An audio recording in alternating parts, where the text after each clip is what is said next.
Hey up everybody, I'm on part 3 of my Myford ML7 trial Leva videos. So in parts 1 and 2 then, a quick apology, I think my camera kept going in and out of focus. I don't know whether I've caught the settings or whether the camera's on the blink. So that's the reason for that. So in parts 1 then, I shown you how I got to find out that the belts had shot it and how to inspect the belts by taking the trial lever mechanism off. You have to do that to inspect them properly. And then in part 2, because the belts wanted changing, I've shown you how I disassembled everything to get the belts off. So I'm going to reassemble everything now in this part. I've just got my belts come through. I ordered them yesterday and they came today, so that were a really good service. And it's important that you get a match set on your belts. It's actually stamped on the belts. And also, I got these for £13 delivered. I did have a quote for £50, so it's well worth shopping around. And I've put a caption in video, I think, on last video perhaps it was, where I got the belts from. But these belts that's come off, you can see they're hanging on by a thread.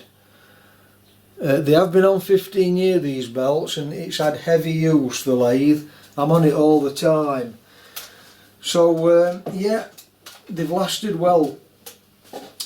Right, so I've cleaned everything down now with white spirit. I've got all the old oil, grease, fibres, turnings, etc.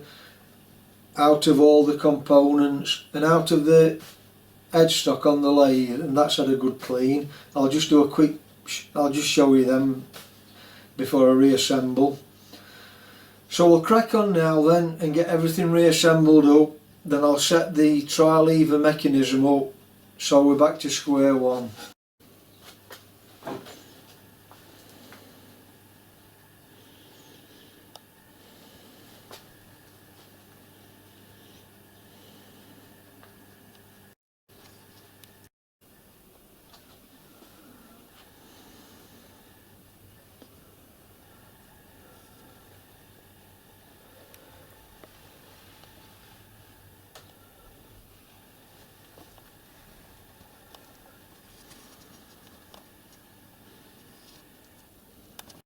First job then is to put some oil on all the moving parts. I've put this Activate on, friction reducer. My friend John swears by that.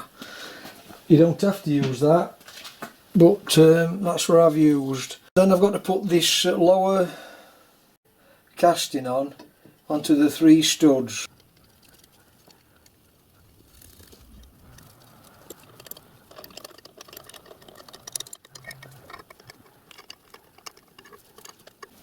Next job then, if I'm going in reverse order, I've put my belts on and I'm going to drop this into bearing housings carefully.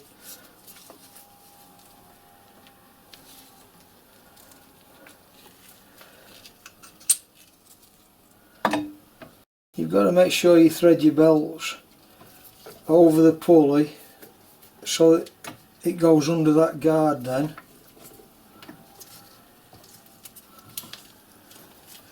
A bit more tricky when they new belts because they're more rigid.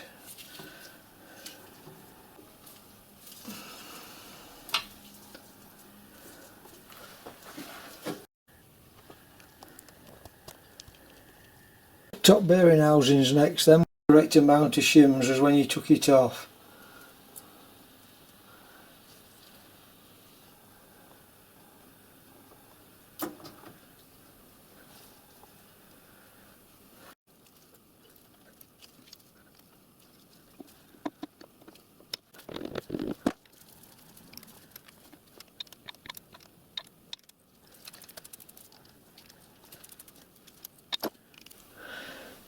Then the last job on headstock, once you've got these 4 bolts tightened up, is to just screw the thrust bearing till it's nipping.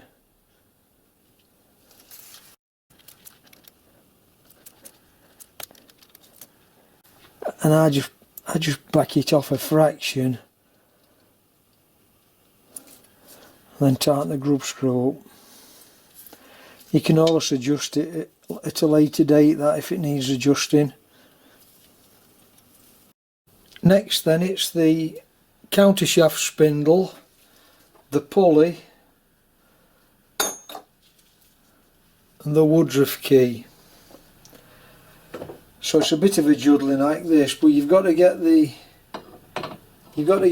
shaft in first, then thread the pulley on underneath the belts. Before I put this shaft fully in, I'm going to get the woodruff key into the slot. Then I can push the pulley on over the key. Right, I'm going to have to try and do this over camera, and it's a bit awkward, but I've got the woodruff key slot showing in the shaft. I've lined the pulley up, and then I'm going to try and get this in over camera. I just had to move camera to get that lined up correctly before I tap it on. So now I've got it lined up, it's just a matter of tapping the shaft on gently, and then I'll get this collar on here, fasten that on, get the pulleys lined up so that everything's in line. Then I can fasten these two grub screws that lock the pulley in position, and then I've got to put the large pulley back on this side.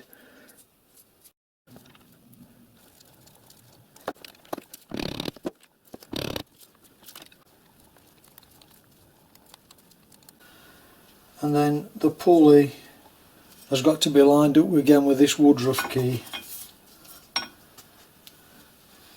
Exactly same as other pulley.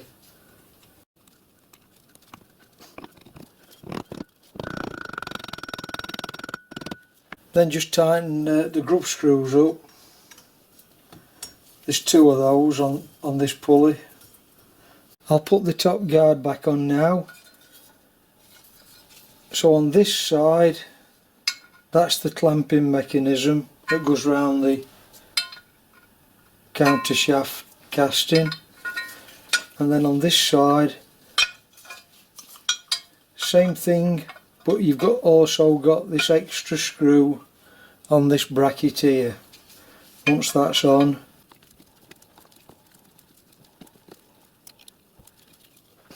in the first video when I dismantled this, I might have just been out of shot when I was showing you this screw here, and it's just this bracket here just to support this guard on the belts.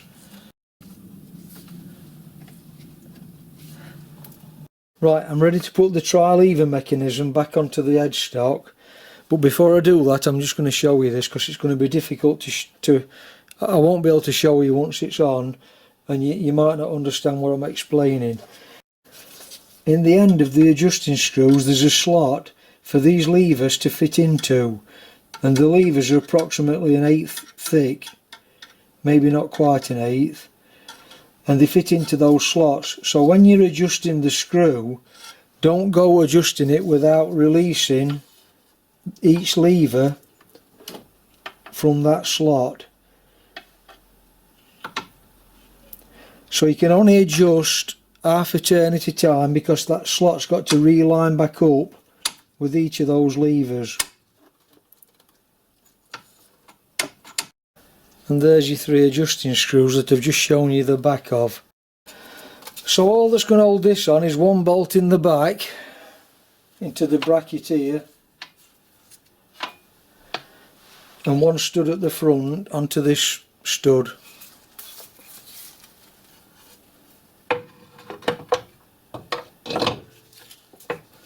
So let's have a look at this tensioner mechanism then. Because I've put new belts on, the tension's a little bit too tight now, because obviously the previous belts were stretched. So remember what I said about these 3 screws that's going to adjust it. It's got a slot in the back. You can only turn it 180 degrees at a time, and you can only turn it once you've released that lever out of the slot.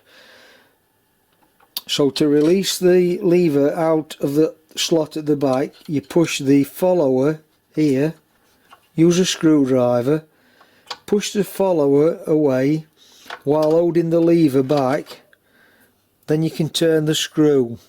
And I'm gonna back it off a full turn and try it on a full turn, a full turn's worth of less pressure. And then when you get near to the slot, just let the follower go, and you'll hear it click in. There. Same with this one. I'm going to come off a full turn, and then you'll hear it click in.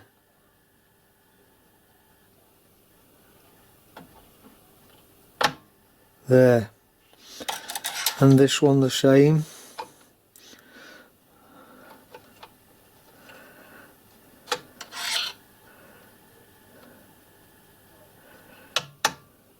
There.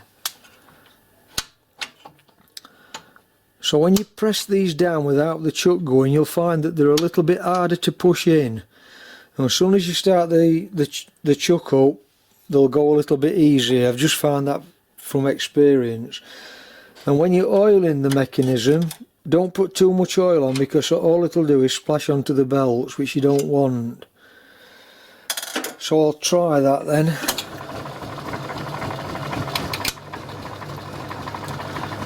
I'm just using one finger.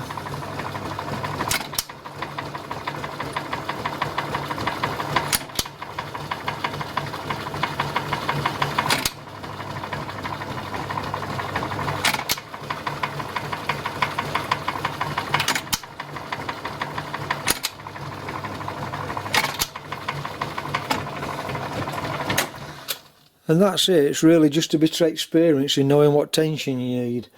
If you find the chuck slipping while you're cutting or machining, that'll mean that whichever speed it's on just requires a little bit more tension. So like I said, take the follower off. If you want more tension, clockwise in 180 degree increments.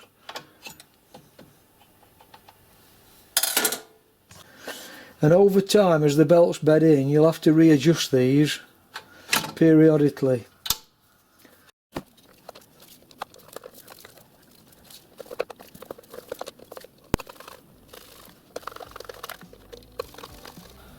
That's it for my trial lever overall then. It's all completed now, so I'll move on to the next project. So if you found that interesting or useful or informative, give me a subscribe and a thumbs up, and I'll catch you on my next video. So I'll sign off for now then. Bye for now.